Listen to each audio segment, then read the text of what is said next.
Percentage एक बहुत ही important chapter है मैथ में। देखेंगे किस तरह से हमारे डेली लाइफ में यूज़ होता है। अगर इसकी जानकारी ढंग से ना हो तो कई फील्ड में जो है हम अपने प्रेडिक्शन नहीं कर सकते हैं या फिर जो है मैनेज नहीं कर सकते हैं। परसेंटेज जानना इसलिए ज़रूरी है, बहुत जगह पे इम्पॉर्टेंट ये इसलिए होता है क्योंकि देखें तो ये मनी मैनेजमेंट में भी इम्पॉर्टेंट होता है और डेली में आप जो भी काम कर रहे हैं उस काम का डेटा एनालिसिस करने के लिए परसेंटेज भी ज़रूरी होता है।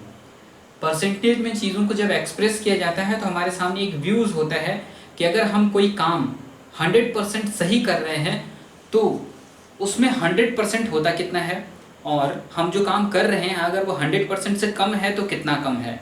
एक फिक्स डेटा मानते हैं कि जैसे कि अगर 50% है तो चलो भाई कि आप 50% जो है काम सही कर रहे हैं, लेकिन उससे नीचे जहाँ आने लगते हैं तो ऐसा लगता है कि नहीं काम ठीक नहीं कर रहे हैं। उसके ऊपर जब हम जाने लगते हैं तो कहते हैं कि नहीं हाँ अभी जो है सुधार हो रहा है, अच्छा सुधार हो रहा है। तो परसेंटेज का आइडिया होना, कैसे कैलकुलेट किया जाता है ये पता होना चाहिए लगभग सभी को। देखते हैं क्यों। परसेंटेज का डेफिनेशन यहाँ पे लिखा हुआ है कि परसेंटेज इज द नंबर और ratio expressed as a fraction of 100। मतलब परसेंटेज जो है एक 100 के फ्रैक्शन में माना जाता है। मतलब कोई काम को हम पूरी तरह से अच्छी तरह से कर रहे हैं तो हम कहेंगे नहीं आपने 100% काम जो है अच्छा किया हुआ है। 70% काम सही लग रहा है आपका, 30% नहीं सही लग रहा है। तो ये 70-30 का जो पार्टीशन करते हैं किस बेसिस पे होता है।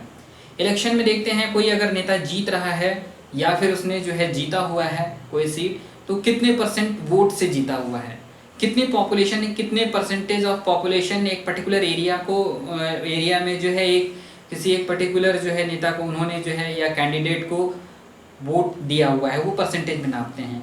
तो इससे एक क्लियर आइडिया हो जाता है। अगर कहा जाता है कि नहीं 100 लोगों ने दिया या 200 लोगों ने दिया और वहाँ की जनसंख्या लगभग लाखों और करोड़ों में है तो आइडिया नहीं मिलता कि कितने परसेंट दिया। परसेंटेज देते ही लोगों का जो है एक्सप्रेशन सामने आता है, जैसे एकेडमिक के केस में होता है। तो यहाँ पे परसेंटेज का बताया गया है इट्स अ फ्रैक्शन ऑफ 100। इसको 100 माना जाता है। अगर 100% कोई चीज़ सही रहती है तो सबको अच्छा लगता है, लेकिन कुछ चीज़ों में 100 से भी ज़्यादा जो है अगर परसेंटेज होते हैं तो बहुत ज़्यादा अच्छा लगता है। जैसे शेयर की वैल्यू अगर 100% हो गई, मतलब आपने जो इनकम लगाया हुआ था वो अभी जो है वो दुगना हो गया है। जब वो 200% हो जाएगा, 300%, 400, 1000, 2000 इतने तक के रिटर्न जो है उसमें मिलते हैं। ये कैसे होते हैं इसको कैलकुलेट करना खुद ज़्यादा बेहतर होता है। दूसरों के भरोसे अगर हम इस चीज़ पे अगर डिपेंड रहते हैं हो सकता है वो हमें गलत बता दें। तो खुद को ये चीज़ें आना ज़रूरी होता है। परसेंटेज अगर किसी चीज़ को निकालना है तो परसेंटेज का साइन जो है ये लिखा गया है, ये परसेंटेज का साइन जनरली यूज़ किया जाता है। एप्लीकेशन देखते हैं डिफरेंट फील्ड में इसका क्या एप्लीकेशन है। तो हम पढ़ाई जो है LKG UKG से स्टार्ट करते हैं, नर्सरी से स्टार्ट करते हैं और ग्रेजुएशन पोस्ट ग्रेजुएशन तक जो है करते रहते हैं। परसेंटेज एक क्लियर आइडिया देता है कि नहीं आपके पढ़ाई का स्टेटस क्या, आपके जो है एजुकेशन का लेवल क्या है, वो इस बेसिस पे सब जो है एस्टिमेट कर लेते हैं, परसेंटेज सुन के ही कर लेते हैं। जैसे एकेडमिक अगर परफॉर्मेंस देखना होता है तो इसमें एकेडमिक परफॉर्मेंस में डेली का अटेंडेंस का भी परसेंटेज देखा जाता है कि आप कितना अटेंड कर रहे हैं। अगर आप पूरी तरह से अटेंड कर रहे हैं तो एक्सपेक्ट करते हैं आपका पढ़ाई का भी परसेंटेज जो है वो अच्छा रहता है, जैसे मार्क्स सिक्योरिंग हो। और इन दोनों को जो है जज करते हैं कि नहीं एक मेंटल स्टेटस क्या है आपके, मतलब कितना चीज़ों को आप समझ सकते हैं उसको एक्सप्रेस कर सकते हैं। जनरली जो स्टूडेंट होते हैं किसी भी क्लास में उन जो मार्क्स वो सिक्योर करते हैं उनके बेसिस पे उनको वो परसेंटेज दिया जाता है। ये नहीं कि किसी फील्ड में आप बहुत ज़्यादा जानकार हैं तो आप जो है इसमें बहुत ज़्यादा अच्छे हैं 100% कहेंगे, आप उसमें कम हैं तो उसमें कम माना जाएगा। जैसे कि अटेंडेंस अगर परसेंटेज अगर देख रहे हैं तो किस तरह से कैलकुलेट करेंगे ये इंपॉर्टेंट होता है। कुछ ग्रेजुएशंस में जो है ये नियम होते हैं कि अगर 75% अटेंडेंस रहते हैं तब आप एलिजिबल होंगे वहाँ के एग्ज़ाम देने के लिए। तो कितना आप जो है उसमें यूज़ कर सकते हैं उसको एज अ वैकेशन। जैसे कि 25% मंथली में अगर 25% तो 25 अगर सुनने में लग रहा है कि 25% बहुत ज़्यादा है, लेकिन अगर हम उसको कैलकुलेट करेंगे ज़्यादा से ज़्यादा 1 या 2 दिन ऐसे ही निकलता है टोटल वर्किंग डे में। ये भी हम जो है अभी कैलकुलेट करके देखेंगे किस तरह से जो है कि 25% टोटल अटेंडेंस का हम निकाल सकते हैं। मार्क्स में अगर परसेंटेज देखते हैं तो सब्जेक्ट अगर हम मान लेते हैं 100 नंबर का कोई सब्जेक्ट है तो उसमें हम जो है 75 सिक्योर किए हुए हैं, तो सीधे सीधे वो हो जाता है कि 75% है, क्योंकि परसेंटेज का मतलब ये है कि परसेंट पर 100 में अगर किसी सब्जेक्ट में आपने 75 पाया हुआ है तो इसका मतलब वो 75% है। लेकिन सभी सब्जेक्ट्स को जब जोड़ दिया जाता है वो आउट ऑफ 500 होता है। 500 में कैसे हम परसेंटेज कैलकुलेट करेंगे वो भी देखेंगे। परसेंटेज से क्या फ़र्क पड़ता है, लोगों का एक्सप्रेशन जो है वो चेंज हो जाता है। अगर आप कहते हैं कि नहीं हाँ मैं 99% सिक्योर किया है, तो लोग इंप्रेस हो जाते हैं, नहीं हाँ बहुत अच्छा परसेंटेज है। वो परसेंटेज इस बात पे डिपेंड करता है कि आपने पढ़ाई में कितना मेहनत किया हुआ है। 60% अगर रहता है तो कहते हैं कि नहीं थोड़ा सा इम्प्रूवमेंट चाहिए और थोड़ा सा अच्छा करो। एक इस तरह से देखते हैं कि नहीं परसेंट कम है तो मतलब कम जानकारी होती है। लेकिन अगर आप जो है कि इनकम अगर आपकी अच्छी रहती है जब जॉब में आते हैं और वो बहुत ज़्यादा अच्छी रहती है पूरे यानी स्टडीज़ के मुकाबले, तो उस मामले में ये लगता है कि नहीं हाँ आपने बहुत अच्छा किया हुआ है, भले पढ़ाई में कैसे भी रहें कुछ भी। तो फाइनल डिपेंड करता है कि आप जब जॉब में आते हैं तो कितना कमा रहे हैं। अब जब कमा रहे हैं, पैसे कमा रहे हैं, उसको किस तरह से इन्वेस्ट करते हैं वो भी इम्पोर्टेंट रहता है। उसमें भी जो है हम परसेंटेज कैलकुलेट करते हैं।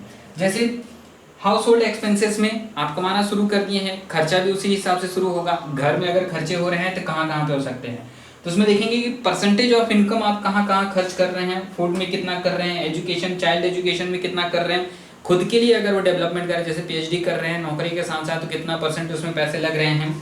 आपको एक जगह से दूसरी जगह जाने में कितना खर्चा लग रहा है, उसको ट्रांसपोर्टेशन में कह सकते हैं। सेविंग, अगर पैसे कुछ आप सेविंग में डाल रहे हैं तो कितना परसेंटेज आपको सेविंग में डालना चाहिए, उससे कितना परसेंट हमें रिटर्न मिलना चाहिए, ये भी पता होना चाहिए। Inflation rate most important topic होता है इन्फ्लेशन रेट, क्योंकि हर साल जो है महंगाई कुछ ना कुछ परसेंट बढ़ जाती है। अपने इंडिया के हिसाब से 3 से 6% के बीच में जो है महंगाई हर साल बढ़ती है। ये महंगाई जब इतना बढ़ रहा है तो वो कितना होता है वो भी जो है परसेंटेज में एक्सप्रेस किया जाता है, और समझने के लिए हमें जो है परसेंटेज आना बहुत ज़रूरी होता है। बैंकों में हम पैसा रखते हैं, आजकल तो ऐसा हो गया है कि ज़्यादा टाइम पैसे जो है वो बैंक में ही होते हैं। अगर हम गूगल पे कर रहे हैं या फिर जो है कि पेटीएम कर रहे हैं, किसी को एटीएम से जो है हम पैसे ट्रांसफ़र कर रहे हैं, तो वो एक बैंक से दूसरे के बैंक में ट्रांसफ़र हो रहे हैं। बैंक जो है वो परसेंटेज कितना देती है उसे हम कहते हैं कि interest on saving account. Saving account पे कितना इंटरेस्ट दे रहा है, वो इंटरेस्ट हमें मायने रखता है कि नहीं मायने रखता है, वो यूज़फुल है कि नहीं यूज़फुल है, वो हम इस बैंकिंग के इंटरेस्ट कैलकुलेशन में देखेंगे कि उसका परसेंट कैसे निकालेंगे और ये फ़ायदेमंद है कि नहीं है वो भी देखा जाएगा। इंटरेस्ट ऑन फिक्स डिपॉजिट, ये हम जानते हैं कि इंटरेस्ट ऑन सेविंग अकाउंट के मुकाबले फिक्स डिपॉजिट में ज़्यादा मिलता है। कितना ज़्यादा मिलता है, और वो भी हम देखेंगे कि सेविंग अकाउंट का मनी जो है हम डेली यूज़ कर सकते हैं, लेकिन फिक्स डिपॉजिट का मनी हम जो टर्म रहेगा 1 साल 2 साल 3 साल उसके बीच में नहीं यूज़ कर सकते हैं। उसके पहले अगर यूज़ करेंगे तो हमें पूरा इंटरेस्ट वो पैसा नहीं मिलेगा। तो वो भी किस में एक्सप्रेस किया जाता है, परसेंटेज में एक्सप्रेस किया जाता है। उस परसेंटेज को इसलिए जानना भी यहाँ पे ज़रूरी है। टैक्स डिडक्शन होता है, टैक्स देना सही है नहीं है क्या है, लोग जो है टैक्स देने में डरते हैं। क्यों डरते हैं, जनरली टैक्स उन्हीं पैसे पर लगाया जाता है जब वो टैक्सेबल इनकम होता है। जब तक टैक्सेबल इनकम नहीं रहता है टैक्स नहीं लगता है। अगर टैक्स अच्छा खासा लग रहा है तो इसका मतलब आपकी इनकम भी अच्छी खासी हो रही है, तो ये बड़े अच्छी वाली बात है, ये अच्छी बात है, खुशी होने वाली बात है कि मैं बहुत ज़्यादा कमा रहा हूँ और मैं गवर्नमेंट को खुशी खुशी जो है टैक्स पे कर रहा हूँ, क्योंकि टैक्स वही पे कर रहा है जिसके पास पैसे आ रहे हैं। तो इसमें टैक्स कितना पे रहा है, कितना डिडक्शन है, क्यों हो रहा है, किस हिसाब से बचाया जा सकता है, इन सभी की स्टडी इसमें देखी जाती है। नेक्स्ट हम अगर कुछ अलग करते हैं इन्वेस्टमेंट, जैसे हमको पैसिव इनकम जनरेट हो सके, तो उस केस में लोग जो है उसको इन्वेस्ट करते हैं शेयर में, म्यूचुअल फंड में, रियल एस्टेट में, और उसका जो है रिटर्न मिलता है। रिटर्न मिल रहा है तो कितना परसेंट मिल रहा है, कितने टाइम में मिल रहा है, ये सारी चीज़ें भी देखना ज़रूरी होता है। वो भी हम कैलकुलेट करते हैं परसेंटेज में, क्योंकि परसेंटेज जो है सारी चीज़ें क्लियर हो जाती हैं। ये भी हो सकता है आपकी शेयर प्राइस जो है बहुत ज़्यादा है और उसमें जो है कि इंटरेस्ट जो मिल रहा है, रिटर्न जो मिल रहा है वो बहुत कम है। उसको हम कंपेयर करने के लिए अगर परसेंटेज निकाल देंगे तो बड़े आसानी से समझ सकते हैं कोई एक पर्टिकुलर शेयर जो है हमें कितना परसेंट रिटर्न दे रहा है।